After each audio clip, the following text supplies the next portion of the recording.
This is April 28, 2022. I am in incredible India, the city, beautiful city of Pune of incredible India. My name is Jong-Woo Han.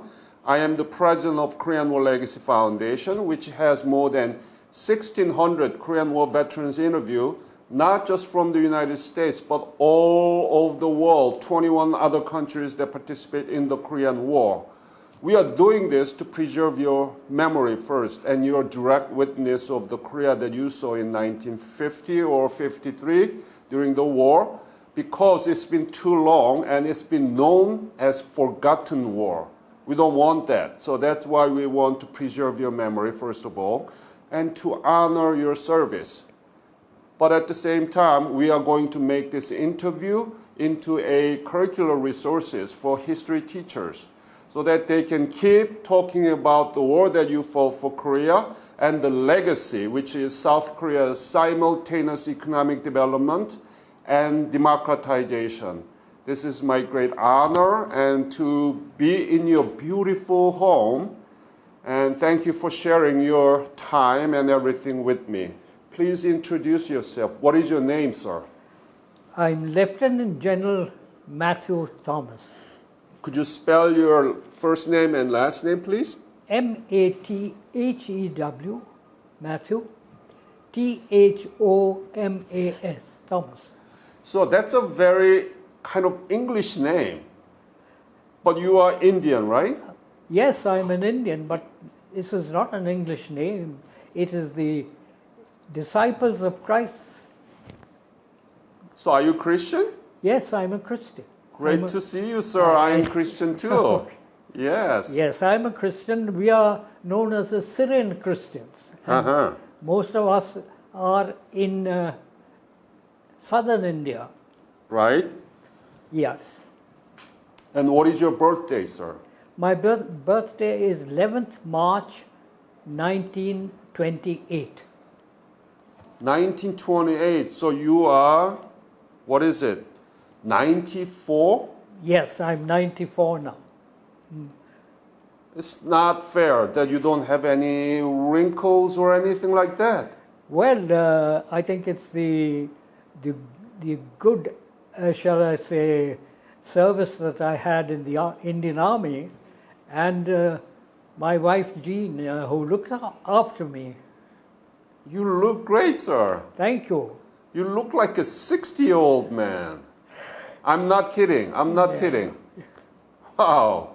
Yes. You look great, sir. And where were you born? I was born in Kerala.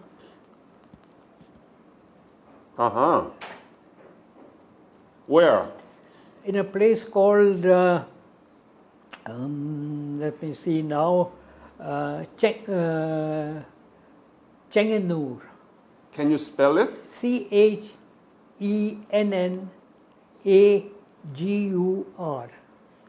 Chenangur. Chenganur. Chenanur. So C-H-E-N-N-A-G-U-R. That's right. Okay. Wow, you born in Canada. How come? Well, we are what is known as Syrian Christians, and there are a large number of them in southern India, because the disciples of Christ came to southern India many, many, many years ago. But how come did you born in Canada? No, I'm not born in Canada. You said that you are Chenangur, and in where? In Chenganur, in, what did I say now? In Kerala, K-E-R-A-L-A. K-E-R-A-L-A. L-A. Yeah. Kerala. Yeah. I'm so sorry. It's my ignorance. No, it's not. So you born there, and tell me about your family background, your parents and your siblings when you were growing up. Right. My father was a journalist. Journalist? Yes. Wow. He was the editor of an English newspaper called the Daily Post, Daily Post. POST, in Kerala. That's a great position, right? Yes, it was. It was one of the well-known newspapers in South India. So you were growing up in a very well-educated family. Yes. How many siblings did you have? I had an elder brother and 3 younger sisters. So you were in the second. I was the second. Second one, okay. And so tell me about your education, schools that you went through. Where did you go for your elementary, middle, and high school? Yes. We went to school in Bangalore. Bangalore? Yes. Because we moved from Kerala to Bangalore. Yeah. And my father was at Bangalore, the editor of an English newspaper. Daily Post. Daily Post. Yes. Yes. So we did all our schooling in English medium schools in Bangalore. It was co-educational for both boys and girls and mostly run by British teachers. Yeah. Mm-hmm. So when did you graduate high school? I graduated high school in 1944. Mm-hmm. What was the name of high school? Do you remember? Yes. St. John's European High School. St. John's. St. John's European High School. European High School. Yes. So you got all this education of the Western Hemisphere. We got the education of Western Hemisphere, but we got a lot of history of India also at the same time. India at the same time. So tell me about this. This is an interesting question. During your high school or middle school, during your early education, did you learn anything about Asia, Asian history? Well, we had history, but basically of places where the British were generally involved. Mm-hmm. So we had a bit about world history, but it was very... limited? Yes, very limited. That's right. So then, you didn't know anything about Korea at the time? No. Not at all? Not at all. Not at all. You didn't know where Korea was, right? Yeah, we knew where the major countries of the world were at the time. Uh-huh. Yeah, because we had an atlas in which all the countries of the world were shown. After you graduated from high school in 1944, what did you do? I went to the university, college education, and did my past 2 years in college, and was getting into the 3rd and 4th year when I saw big placards in my own home area, which says the country needs you, join the Indian Army, and so on. So even though my father was not happy that I should join the army, because we had no background of army service, he said, all right, try and join. So something like 400 of us from universities throughout Bangalore went to join the Indian Army. So, what did you study in college? In college, I studied English, French, that was the second language, and then, of course,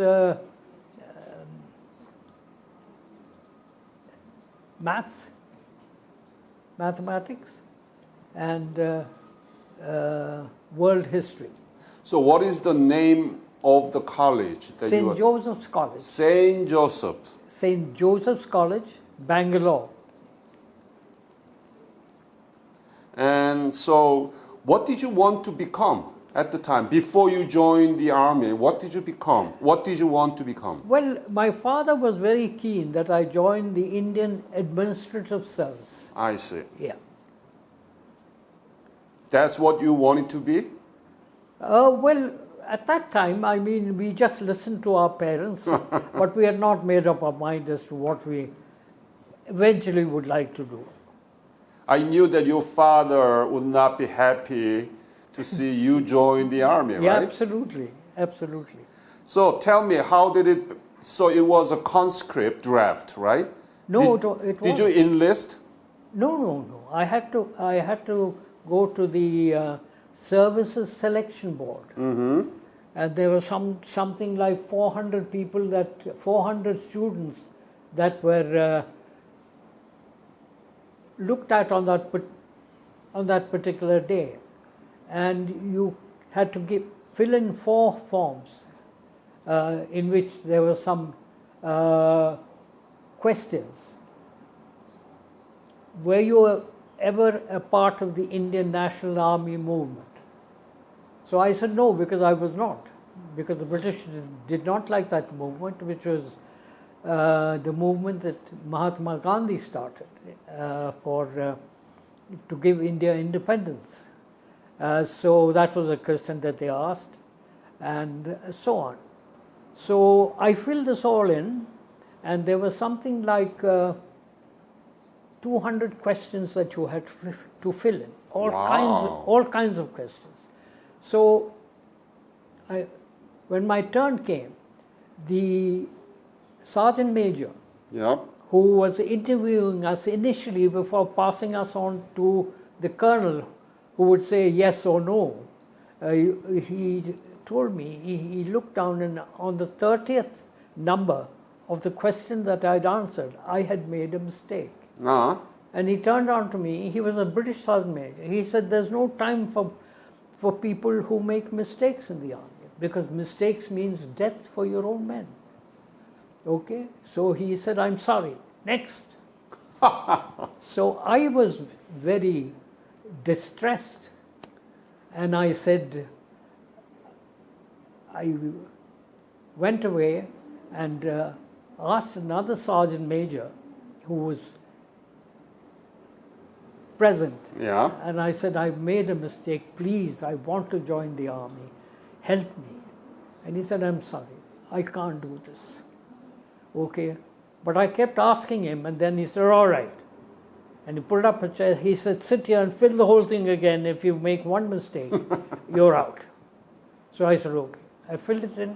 He looked at it, and he said, yeah, it's right. Join the queue. So I went back in the queue, and the British Sergeant Major, who was looking at our names, looked up at me and he said, I told you to go away. What are you doing here? So I said, I've corrected it, sir. Please give me another chance. And he looked at me and he said, okay, I'll give you another chance. So then I went to the SSB, Services Selection Board. Not that same day, but I was called up. Yeah. And the Services Selection Board, there was a large number of us, there were tests that they conducted for 4 days, all kinds of tests, physical, mental, emotional, and things like that.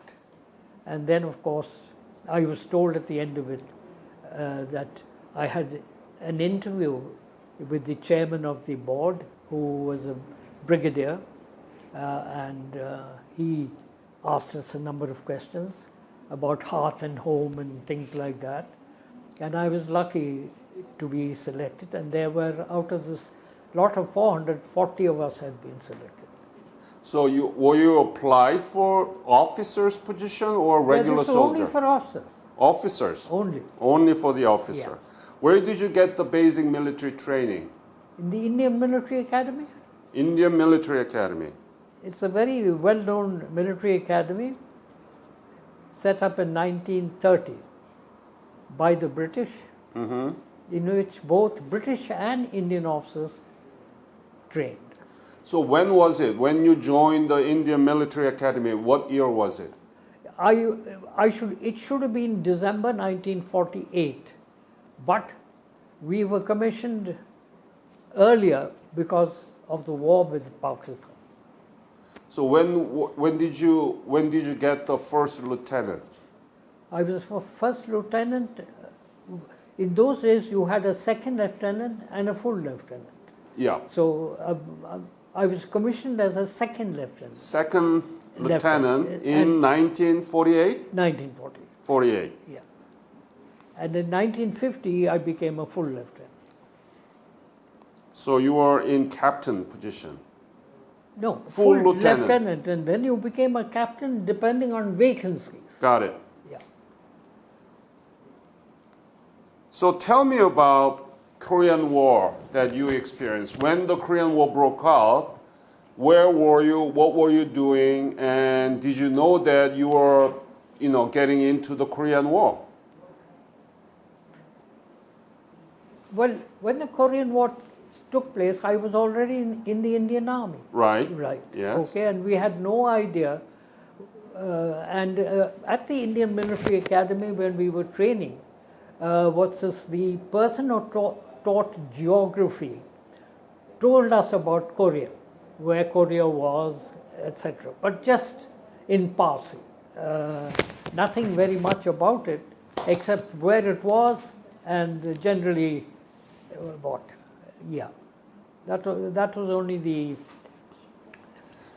So when did you arrive in Korea? How did you get there? When did you arrive and where did you arrive in Korea? I'll tell you. The Neutral Nations Repatriation Commission to look after the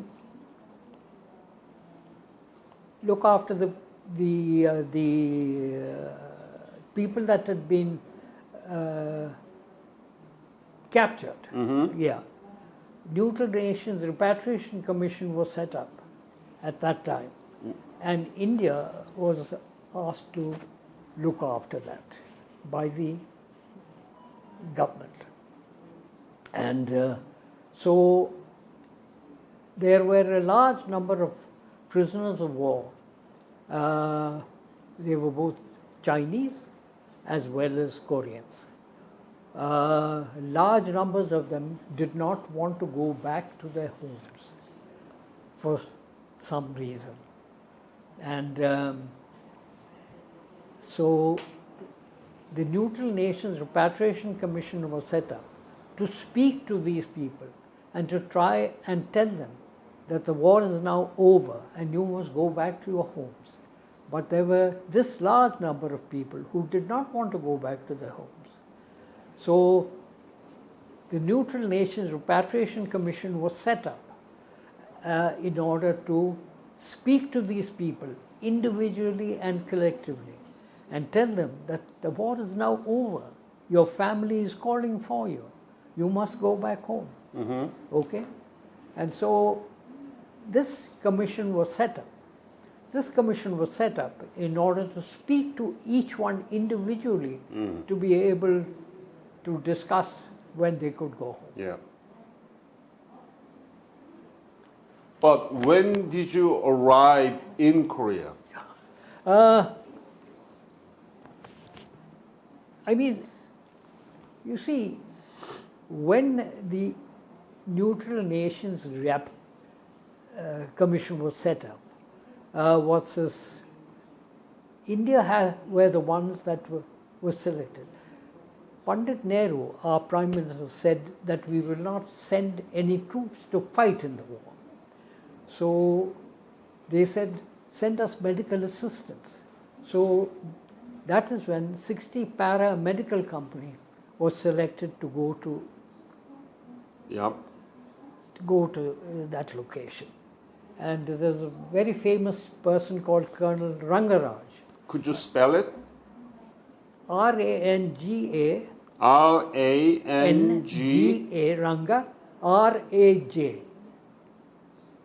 Colonel Rangaraj, who was commanding 60 paramedical company, 60 parachute medical company.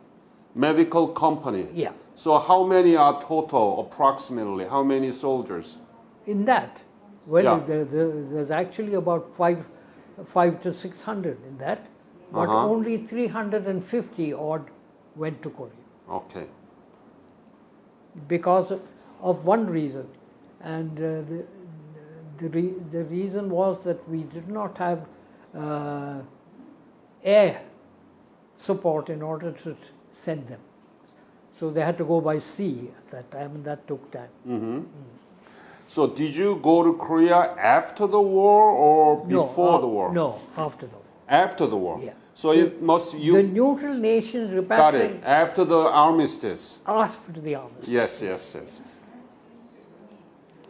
So please give us an introduction, overview of the whole operation done by the Indian 60th Parachute Medical Combat Team. Yeah. What did they do? And tell me about those, please, because people doesn't know about it. That's a huge. I got some notes here. I'll just repeat them to you. Yes. The war ended in 1953, the Korean War, with huge losses to both sides. Thousands of POW, large number did not want to go back home. Armistice agreement the date was 27th of July, Right. 1953. A commission was set up. The commission members were India, Sweden, Switzerland, Poland, Czechoslovakia, and India as chairman. Yeah. Commission was set up. India, Sweden, Switzerland, Poland, Czechoslovakia. I think you've got this in. Yeah. Yeah. Okay. Terms of the armistice agreement. Neutral nation NNRC to take custody of all prisoners of war. The commission to function was provided by India.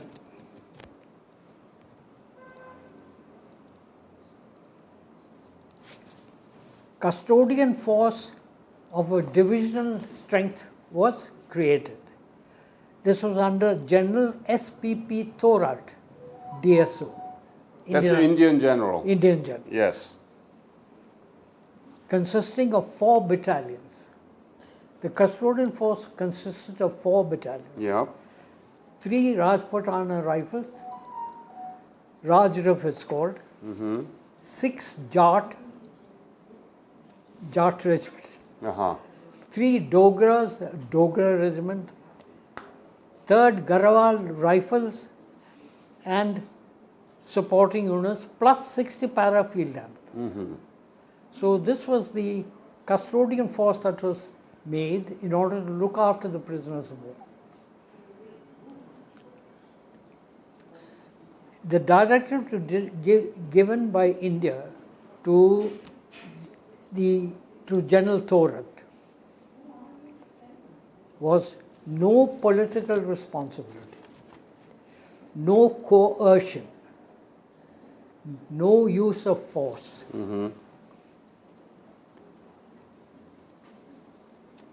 Yeah. So tell me about your role in that commission. What did you do? Give me the details of your daily routine. What did you do when you served in Korea for the purpose of commission? Yeah.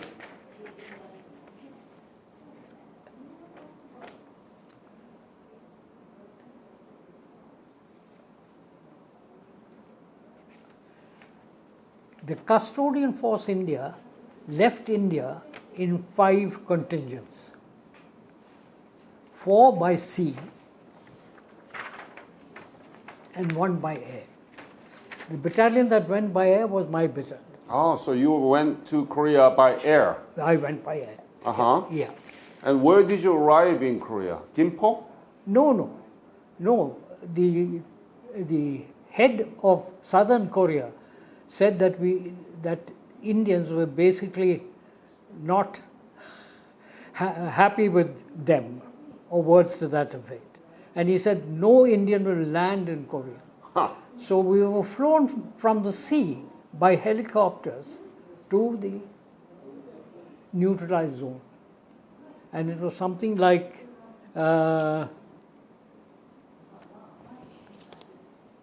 all ships reached Incheon 30th September. 5th Battalion, 2 para, that's me.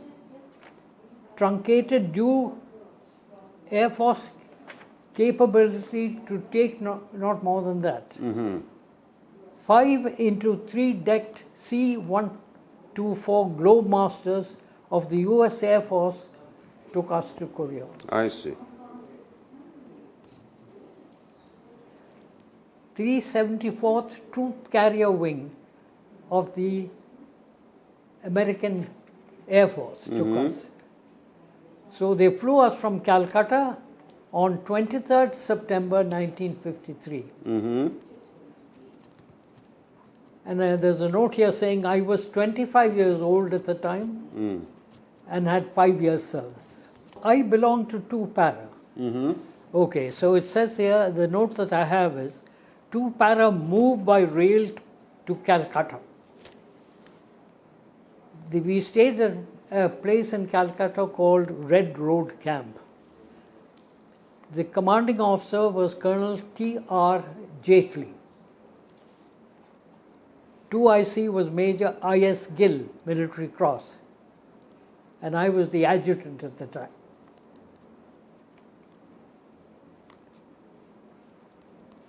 Two officers of the battalion, Major Macmillan Smith, Indian officers, and S.T. Apachana, did not volunteer to stay behind because they did not have, they had their wives with them and their family problems and things like that. They did not want to come.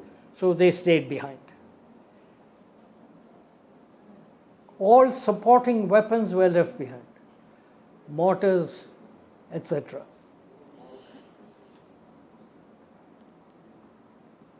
Except one MMG platoon which was taken from the Mahar regiment. We did not have MMG platoons in those days in parachute battalions. So one MMG battalion was also taken. The air route that was taken place, Dum Dum in India, via Saigon, Indochina, and Manila, Philippines, for refueling onto Itazuki in South Japan. Longest trip by the United States Air Force Globemasters. 20 flying hours necessitating extra crew. They can only fly for 3 or 4 hours, then the crew has to be changed.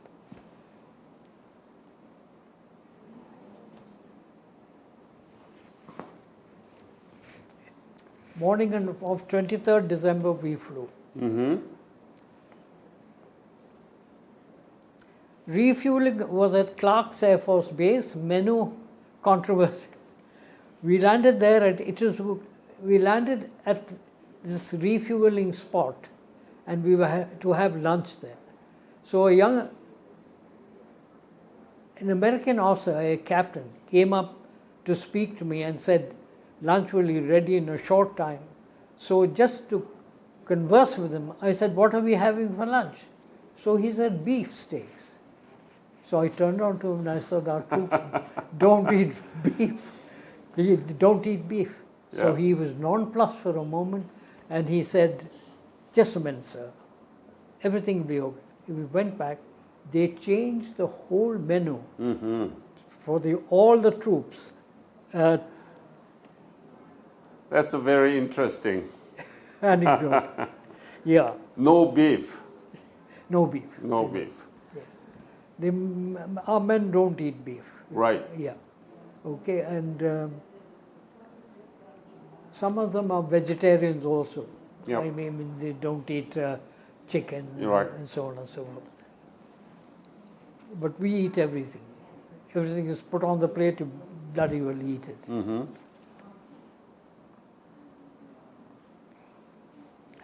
So this flight of aircraft landed at a place called Itazuki.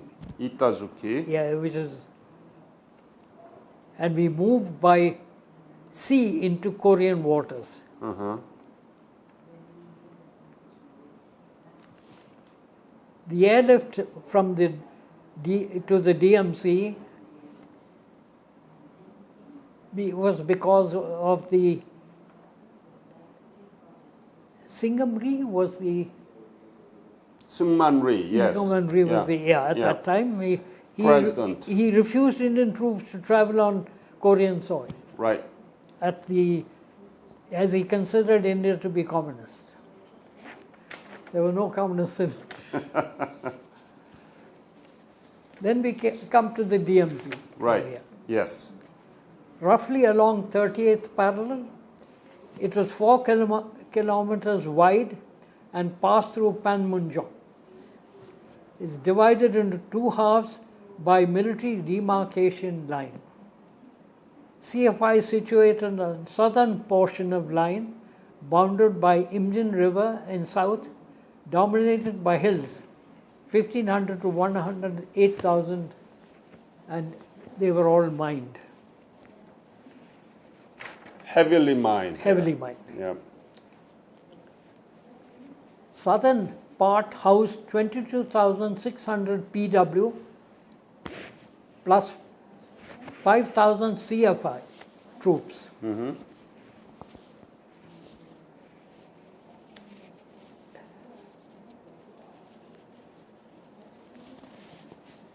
$359 PW were handed over by KPACPV command, including USA, UK troops. Each compound accommodated 500 PW. Mm-hmm. There were 7 to 10 compound groups to form an enclosure. Mm-hmm. Double barbed wire fencing around enclosures, same as compound. The enclosure had a chicken run also, on which sentry towers 9 to 15 meters high floodlit at night.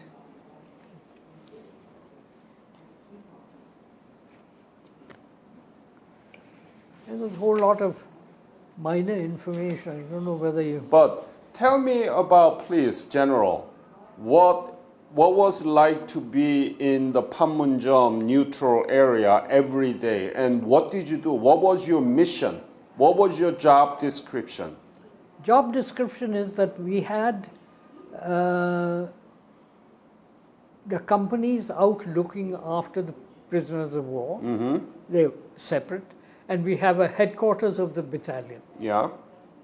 The headquarters of the battalion, who had the commanding officer, Yes. and the second in command in the Singhil. Okay? And you had the adjutant, which is me, and you had the quartermaster, who looked after all the food and clothing and things like that. And then, of course, there were the companies which were looking after the prisoners of war. Okay. So every day... Can you take off your glasses because Yeah. it has a reflection? So, every day, a SITREP, situation report, used to be sent by the camps to the battalion headquarters, Uh-huh. in which they gave information which was necessary to be told to the headquarters. Yes. Okay. Were there any interesting episode? Do you still remember? Yes. Kind of dangerous? Please Yeah. talk about that. Talk about Yeah. detail. All right. In the compounds itself, there was a very strict command system, not by the Indian people who were commanding, because they were not inside, they were outside. They ensured that prisoners did not escape outside. But inside, there was people who controlled the prisoners. That was Koreans who controlled it. Koreans? Yeah, Korean prisoners who controlled it. And all of them were had instructions before we took over. Instructions with You mean the prisoner themselves had a very strong control by themselves, right? Absolutely, absolutely. And nobody could do anything, because what would happen is that if somebody did something which they did not understand, they finished them up. They had a system by which they could put all the lights out. Yeah. So all the lights were put out, except for the outside lights which were under our control. That is the outside lights. But the inside lights were all put out, and you didn't know what was happening inside. That's very dangerous. And you couldn't go in because you didn't know who was armed and who was unarmed. Uh-huh. Because none of the prisoners were checked when they were taken in. Right. Yeah. So, were there any dangerous moments that people Yeah. were killed inside, and Yeah. what did you do? I mean, tell me those details. Yeah. Because students doesn't know anything about what happened in Yeah. the commission and the prison camp. Okay. So there were instances where people tried to escape from the camp. They were caught hold of by their own people, and all the lights would be put out. Uh-huh. And after but the perimeter lights were in our control. So those lights would be on, but you couldn't see what was happening inside. And then, when the inside lights came on, we would find people that had been killed and put near the barbed wire. Oh. So there was a very strict organization that looked after the prisoners from inside. Inside. Yeah. Was it often that you saw a lot of people killed there? No, not really. No. Uh-huh. It was from time to time it was. It was people trying to escape Uh-huh. who they didn't want them to escape. I see. So there was no dangerous moment to yourself? No. It No. was only in the initial stages when we were taking over, they tried to, and it was at night when we landed there, that they tried to escape by bursting there. And they came, but our men were told not to open fire on anyone. Uh-huh. So physically they stopped them, because they had rifles. You could use the butt of the rifle, and you had covered stuff. But so there was a prisoner of Chinese soldier, North Korean soldier, and South Korean soldier too, right? Yeah. Yes. So what happened to the Chinese soldier? Do they wanted to go back to their own country, or those who did not want to go back to their country? What happened? To those who did not want to go to their own country, they were left behind. Uh-huh. And then they were handed over. Some of them who didn't want to go anywhere at all, about 40 of them came to India. Really? Yeah. What happened to them? Well, they stayed in certain places and they just amalgamated with the people, and nobody knows what happened to them. Really? Because we have people who look very Chinese also. So they've been naturalized as an Indian Indians. citizen? Yeah. Oh, so you gave the Indian citizenship to the prisoners? No, we didn't know who they were, where they were, what they were.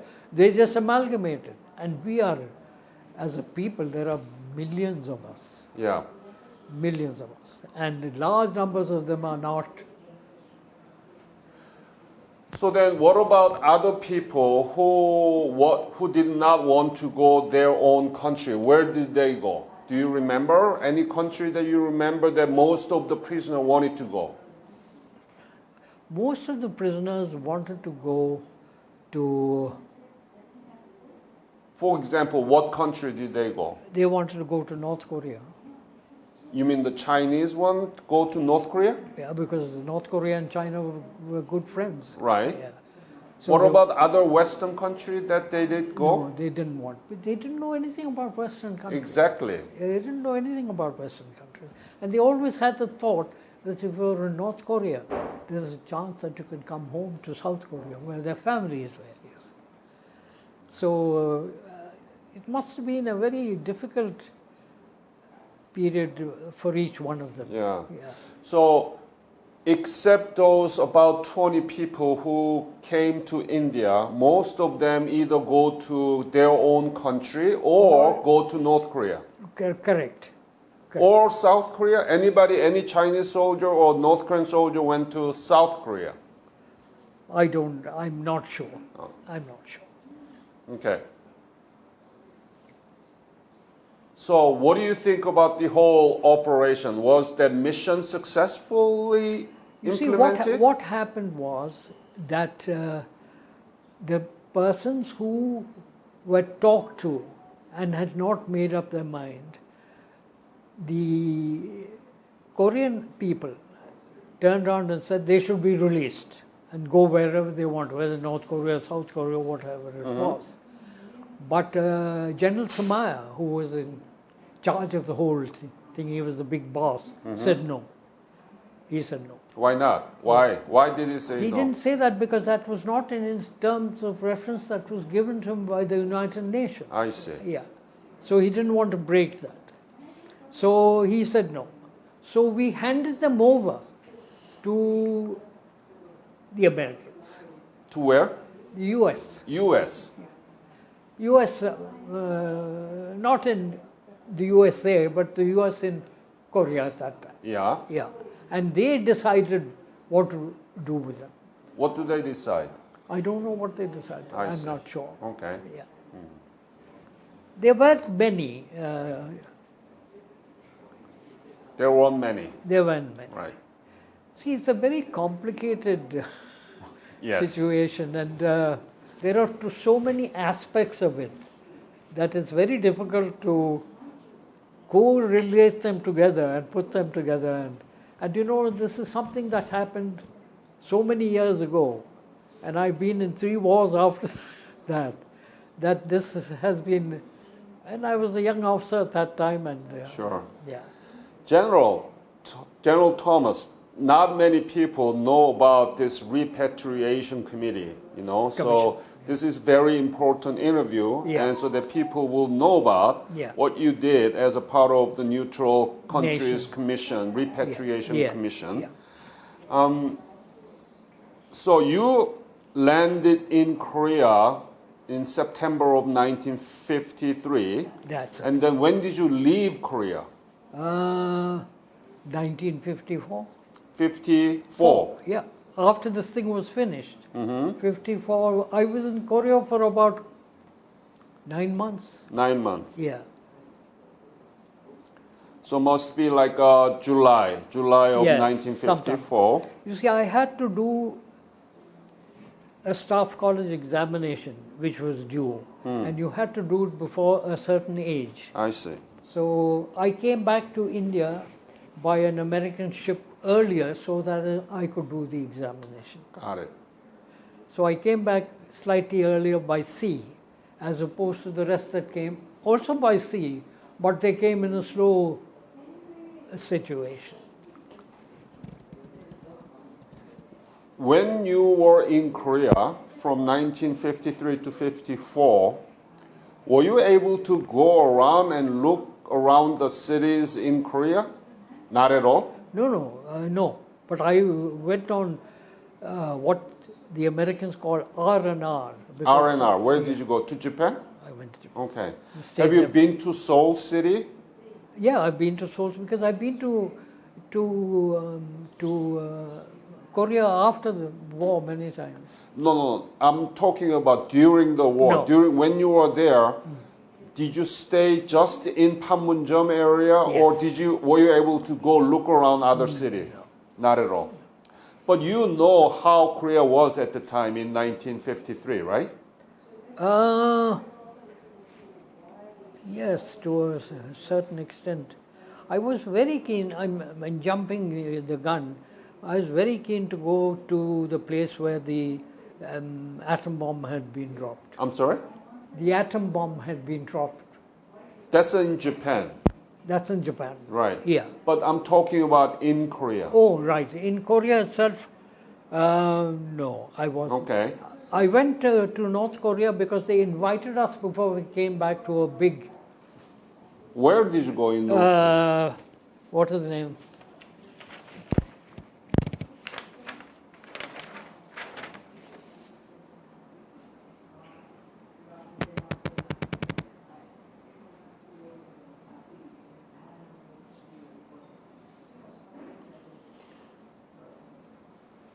I'll just give you a note that I've got here. Life in Hind Nagar. Hind Nagar was the place where we had all the Korean prisoners of war. We called it Hind Nagar. Hind meaning India. India, okay. India, okay. Housed in canvas tents. That is how we lived. Wooden structures. Wooden floors. I see. Oil coal heaters. We had heat. It was very Wow. cold. Yeah. Compared to India. Yeah. Food good.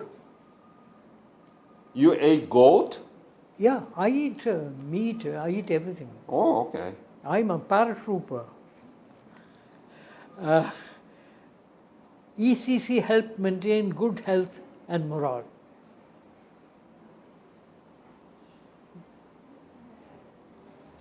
Good food, good health. We were very happy.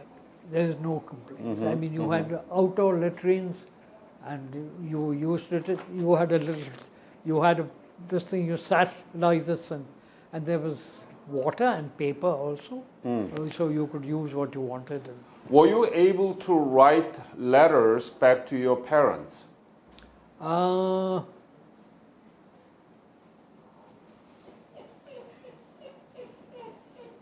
I think it was just 6 months, and I don't think there was a facility. The Americans would do it for you. Post office. Post office. Yeah, but you didn't write the letter. I can't remember. Right. So, you back to Korea many times, but 2015 you've been back to Korea. Tell me about it. As an Indian, as you walked outside the hotel that we were staying in, everybody who saw you and saw that you were an Indian, and we were in uniform also, bowed and wished us, and they knew the Indian namaste also, and they would do that. And if you stop and ask them and says, "Can you tell us the way?" They'll say, "Wait." And they will stop somebody who would speak English and then say this and then move along. If you went into a shop, they would come and they would ask what you want.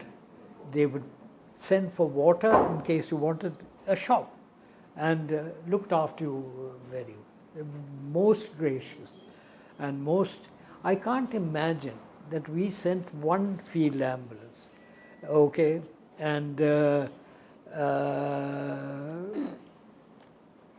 Neutral Nations Repatriation Commission, and how the Korea generally and how Korean people in general treat us is something that's extraordinary. They're very, I mean, it's finished now and gone. It was a small thing that was done. There are so many wars.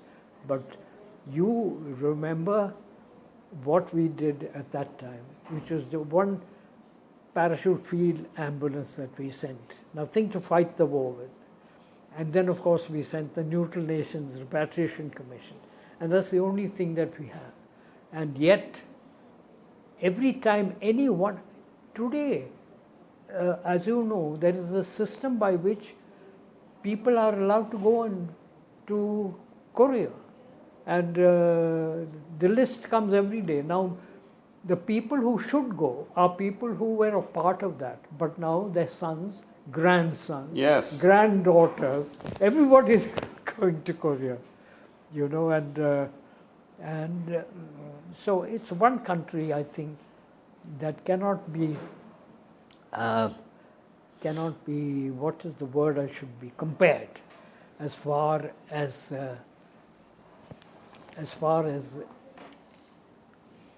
what is the word to use? Far as something that something little that you did, and yet you remember. Yes. Yeah. What about Korean economy? Did you know? Oh, fantastic. Tell me.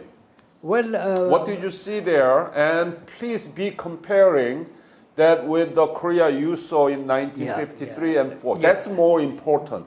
Comparison. yeah.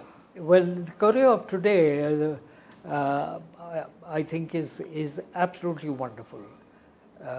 I mean, one of the things I noticed in Korea when going back again is the people are absolutely well turned out, and they're walking suited and beautifully turned out, and they're in a hurry because they're going back home, and you're just seeing them. But if you stop one of them and say, he will stop and he'll say, Did you imagine that Korea would become like this today when you left Korea? I don't think as a young officer one thought of things like that. But thinking now, at this present moment, when you have all the world to look at, I think, yes, it must have said that these people are the ones that will definitely look after themselves. You see, I had in one of the visits, I went to where the American camp was. You've got a fairly large American, and what I noticed was that in the American Army now, there are a large number of colored people also. I'm particularly talking about blacks, okay? And they are, I saw them walking on the streets, etc. They were big, massive chaps. And in fact, I saw more colored people than Americans. So those battalions that come out, I mean, there must be a reason why they send... well, I don't think that the American Army, particularly today, that young people are keen to join the army, because it's a difficult life. You give up your everything for that. Yeah, but I think the army life is a good life. It doesn't. I mean, generally, it has systems by which they look after you, and if you're in a regiment in the Indian Army, they look after you a great deal. Yeah. They see that things are all right, and so on. General, any kind of memory that still stick with you during your service in Korea that you want to share with us? Any specific interesting stories that you had when you were there? Okay, I'll tell you one story. A colonel from the American Army had come to visit my commanding officer. And since the commanding officer was busy at the time, I, as the adjutant, just took him outside. And we walked to a fence overlooking Korea, which you couldn't see. Mm-hmm. South Korea, you didn't see anything. It was all mountains and looking there, he turned around to me. He was a colonel and I was a captain. And he said, "Young man," he said, "you see the smoke coming out of that place, that village there? There seems to be only 2 or 3 houses there." Yeah. So he said, "What would you do?" He said, "if you wanted to know whether that was actually a place where there was a enemy location underground, how would you know it?" So I said I would send a patrol. So he said, "All right, you'll send a patrol. Then what happens? How far near can you get to that place?" So I said, "Well, when I come to a certain place and I want to find out if there are anything," I said, "I would open fire. And if there's somebody there, they'll return fire. And I can come back and say, or pass information on the radio." Right. So he smiled. So I was a little upset because he was smiling in a way which said you're talking through your hat. So I said, sir, how would you do it? He said, well, he said, I would blow that place up. I would what? Utterly Oh. blow it up. So I saw the difference between that. I spoke to many, when I went to Japan on rest and recuperation, I was there for about 10 days. I met a lot of American soldiers, and they were, and I spoke to them. Actually, North Korea invited us before we were coming away. Yes, you mentioned that. Yeah, to come to a big party that they had. Hmm. Now, the Neutral Nations Repatriation Commission had a lot of transport, but no drivers. No drivers. No driver. It was fully, they would get it all ready, but you had to drive yourself because you can't have so many drivers. Uh-huh. Okay. So they invited us to lunch. So the second in command, Major Inder Singh Gill, who was a military, and another officer, and I. We drove in one jeep to where the headquarters of North Korea. North Korea was. Yeah. Okay. The roads were winding and not very well maintained, and there was along the side fences showing live mines. Live mines, Yeah, yes. the red. Yeah, okay. So Inder Singh Gill, Major Gill, was driving, and the other major was sitting in front, and I was sitting at the back. There was no driver, so we went. So the North Koreans had a tremendous layout for us. They looked after us very well. So I didn't have a drink at all, because I said that on the way back, these two gentlemen who I was driving with had plenty to drink. So I said, I'll drive. And So you were designated driver. he didn't say that, Right. but I was designated driver. Right. I didn't drink. So on the way back, Inder Gill, that is the second in command, he was driving, and he was smoking at the same time. One hand on the wheel, cigarette in his mouth, and taking, it's holding the seat at the back. And what happened really was that he lost controls at a steep climb, turned left, went straight through the barbed wire, because it was just with a sign, and into the minefield. Oh, my And goodness. my God, I was saying, but God was with us. He went down, he stopped it about 100 yards down, he stopped it.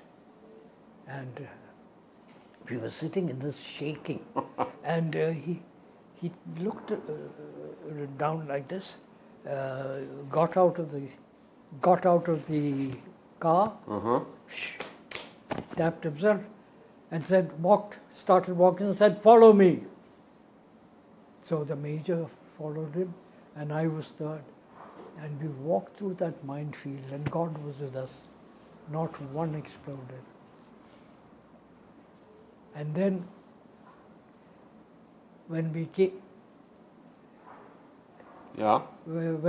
to the top, we waited until another car, something came. So they picked us up and took us up. I see.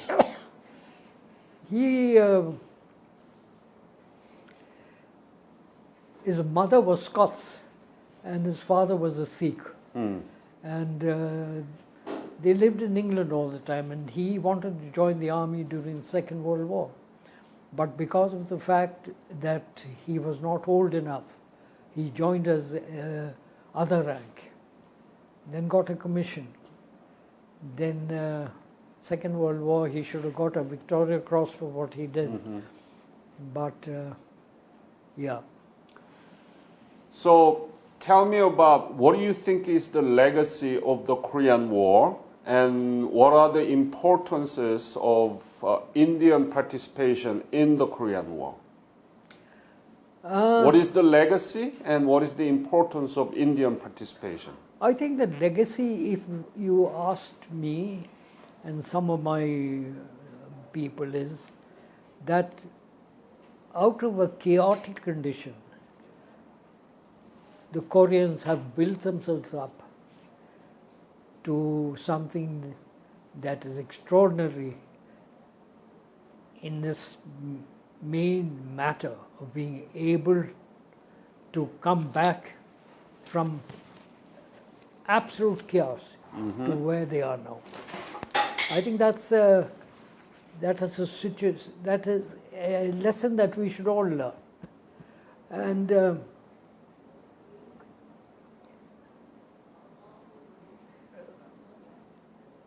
I think the only thing that worries me a little is the amount of influence that the Korean people, not people so much as the Korean leadership is concerned, is a very close relationship with the USA. And that in many ways restricts their moving into other parts of the world where their expertise and the manner in which they work and so on would bring dividends for the country. So that is something that possibly they understand it. I know that when I went to Korea the last time, which is some time ago, I can't remember the actual date, that when talking generally to Korean people who were in the army at the time, you know, they were not particularly enamored with the Americans as such. Yeah. What about the importance of Indian participation in the Korean War? What is the contribution you made as an India? Well, I think as far as India is concerned, I mean, 60 Paramedical Company did a magnificent job. I mean, they did. You haven't had a chance to visit 60 Paramedical Company. No. They are in Agra. Yeah. Where? Agra. Agra. Yeah, where the Taj Mahal is. I was in Agra, but I didn't know that. So tell me about it. So No, I'm saying that they are very conscious of what they did in your country, and they have relics and various things that they brought back from Korea. You should ask for permission, if possible, to visit them. Yes, I will do that. Yeah. And your embassy will be able to fix it up with no problem. Yes. So go to Agra. It is a great experience because you can see the Taj Mahal also. And 60 Paramedical Company, if you visit them, they will do all the things. You see the Taj Mahal and various other things, and they are all doctors. Okay. Yeah. That would be great. Yeah. So I will do that. Any other story you want to share with me today?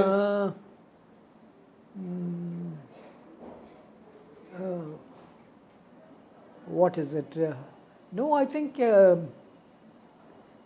it's a pleasure having you with us. I can see. Can I ask you a question? Sure. How old are you? I am 60-year-old. No, you don't look 60. Thank you. Yeah. No, I'm saying, what is the younger generation like at home? So young generations are the beneficiary of all the sacrifice made by the war generation in Korea. They are well educated. They are they know about the democracy. So they are very actively participating in the political process. And they are very individually oriented compared to the older generation who emphasize the community and the nation first, but they are much more individualistically oriented. And they care about their prosperity, good family, good education, making a lot of money, buying good cars, foreign cars. And they rather stay as it is rather than going through all the difficult process of reunifying with North Korea. So that's one thing that I am very concerned as an old generation. Yeah. But they are well situated in the world economy, in world democracy. Yes. So they are the blessed generation. Yeah. You see, the only thing that worries me is that North and South Korea should not come to blows. That is something that you all have to work. Yes. And I think in this particular case, shall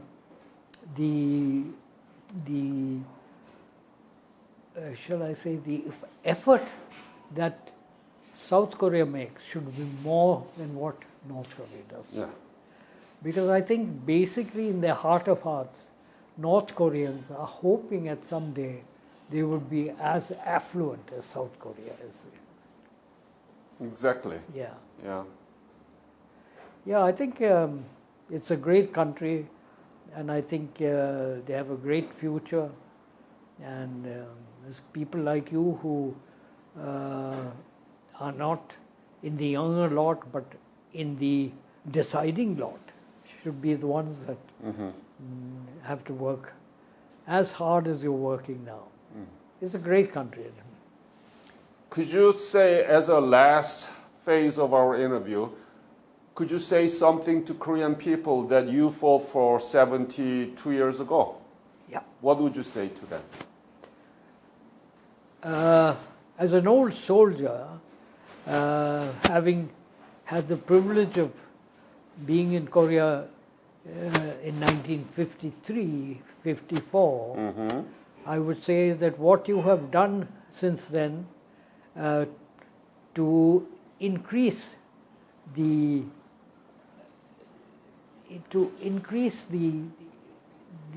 effort that Korea has on the whole world as one is absolutely marvelous. I think you've done wonders in not only looking after your own country, but looking after various other countries in their general fullness. Thank you, General. Thank you, General. Receiving me in this beautiful house with your wife, Gina, together. And because you've helped Korean people 70 years ago, Korea was able to rebuild their nation as something that other country can look up to. And this is a great collaboration between India and the Republic of Korea. So I want to thank you, sir, for your fight for Korean people. Thank you. Thank you very much. And we hope that you will come back again, this time as an old friend of our country. Thank you very much.